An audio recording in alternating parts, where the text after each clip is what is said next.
In the shadows of history, some weapons vanish before they ever see war. This is the story of one of them. After the First World War, Germany found itself in a difficult position. The Treaty of Versailles had stripped the nation of its right to limiting its military capabilities and outlawing the production of new weapons. Yet, behind closed doors and under the watchful eye of international monitors, innovation never stopped. German engineers, driven by necessity and pride, began designing the next generation of firearms in secret.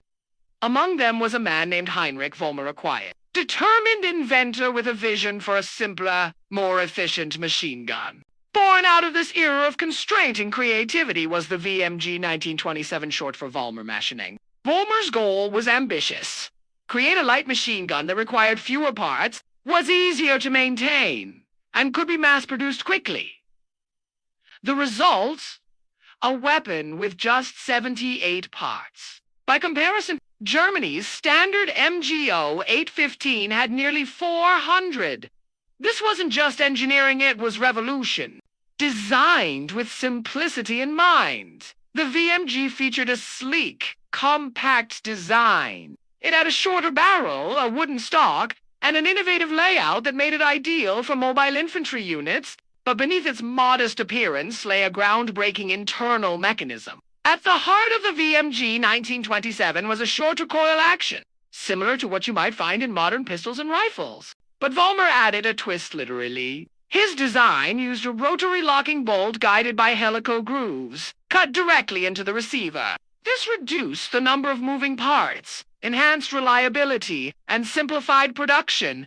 The gun was chambered in the standard 7.92 by 57 mm Mauser cartridge, giving it compatibility with existing German ammunition stockpiles. It fed from a 50-round drum magazine mounted underneath the receiver, a unique but practical choice, allowing the shooter to remain low while firing. The weapon's rate of fire and accuracy were both remarkable for its time. With a quick-change barrel and ergonomic layout, the VMG was designed for the battlefield of tomorrow decades ahead of its peers. So why did this gun matter so much?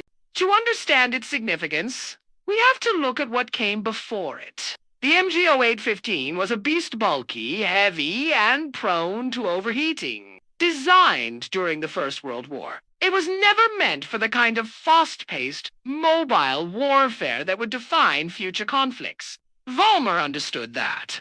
He envisioned a weapon that could be carried by a single soldier, deployed quickly, and repaired in the field without special tools. By cutting down the part count and streamlining the internals, the VMG 1927 promised faster production times and lower costs critical for a country trying to rearm in secret. It was also one of the first machine guns to be truly modular, a concept that wouldn't become standard until many decades later.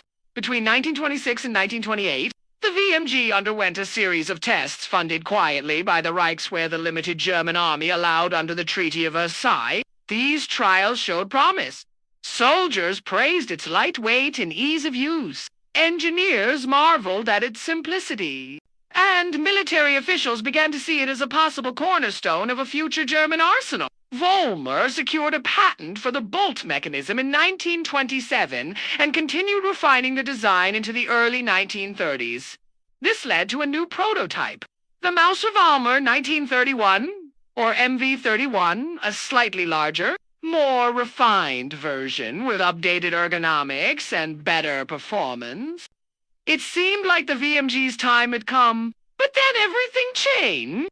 By the early 1930s, Germany's military doctrine had shifted. Rather than fielding multiple specialized weapons, the army wanted a single general-purpose machine gun weapon that could serve on bipods, tripods, and even mounted on vehicles.